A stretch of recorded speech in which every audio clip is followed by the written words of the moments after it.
शरूसाठी एक स्थळ घेऊन एक व्यक्ती शरूच्या घरी येतो आणि सुभाषला म्हणतो, मी एक स्थळ घेऊन आलोय. पमा लगेच आवाज ऐकून बाहेर येते आणि म्हणते, आमच्या बाईसाठी आम्ही तुम्हाला स्थळ पाहायला सांगितलं होतं, पण तुम्ही नाही पाहिलं. मग आम्हीच पाहिलं ना, आता नको आम्हाला कुठलं स्थळ पाहायचं. त्यावर तो व्यक्ती म्हणतो, मी आसावरीसाठी नाही तर शरूसाठी स्थळ आणलंय. त्यावर पमा म्हणते, आम्ही शरूचं लग्न नाही करणार आहोत.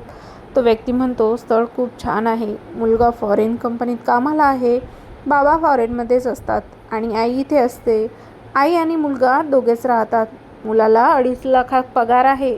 अहो पमाताई, खूप छान स्थळ आहे, म्हणून आलोय.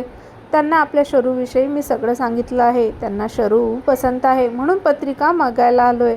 सांगा त्यांना कधी बोलवायचं. त्यावर पमा म्हणते, तुम्ही मुलाची पत्रिका आणि फोटो द्या, आम्ही शरूला दाखवतो आणि मग सांगतो. तो व्यक्ती हो म्हणतो आणि निघून जातो. सुभाष पमाला म्हणते, आपण शरूच्या लग्नाची घाई नको करायला. तिच्या मनात काय आहे ते आधी पाहू आणि नंतर काय ते ठरवू. जे आसावरीसोबत झालं ते शरूसोबत व्हायला नको. पमा म्हणते, जर मुलगा चांगला असेल तर उरकून टाकू. दोघीचं लग्न एकदाच झालं तर आपला खर्च वाचेल. त्यावर सुभाष म्हणतो, नाही, खर्च होऊ दे, पण शरूच्या मनाविरुद्ध नाही जायचं. दुसरीकडे पार्टी संपते तेव्हा शरू आणि जय घरी यायला निघतात. जय आणि शरूला सगळे गर्लफ्रेंड आणि बॉयफ्रेंड समजतात, त्यामुळे जय खूप रागात असतो. रागाच्या भरात तो शरूला अर्ध्या रात्री कारमधून उतरवून देतो. शरू आणि जयचं खूप मोठं भांडण होते. जय शरूला म्हणतो, तुझी हिंमत कशी झाली त्यांना सांगायची की तू माझी गर्लफ्रेंड आहेस. त्यावर शरू म्हणते, मी त्यांना सांगायचा खूप प्रयत्न केला, पण ते लोक ऐकायलाच तयार नव्हते. जय म्हणतो, खबरदार माझ्या जवळ यायचा प्रयत्न केला तर. त्यावर शरू म्हणते, 0% आवडतोस तू मला. मला बिलकुल इच्छा नाही तुझ्या जवळ यायची. तुझ्यासारखा खडूस माणसाला कोण बॉयफ्रेंड बनवणार. जय शरूला म्हणतो, रात्र खूप झाली आहे, चल तुला घरी सोडतो.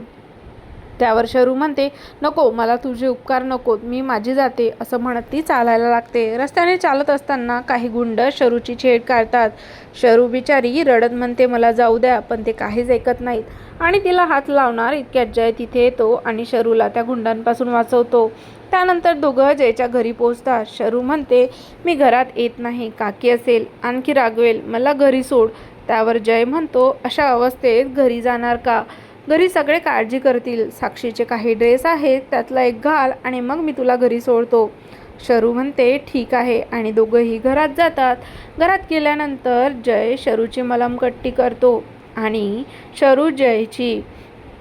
आता पुढे काय होणार हे बघणं खूपच इंटरेस्टिंग होणार आहे. तुम्हाला जर व्हिडिओ आवडला असेल तर व्हिडिओला लाईक करा आणि चॅनलला सबस्क्राईब करायला अजिबात विसरू नका. धन्यवाद.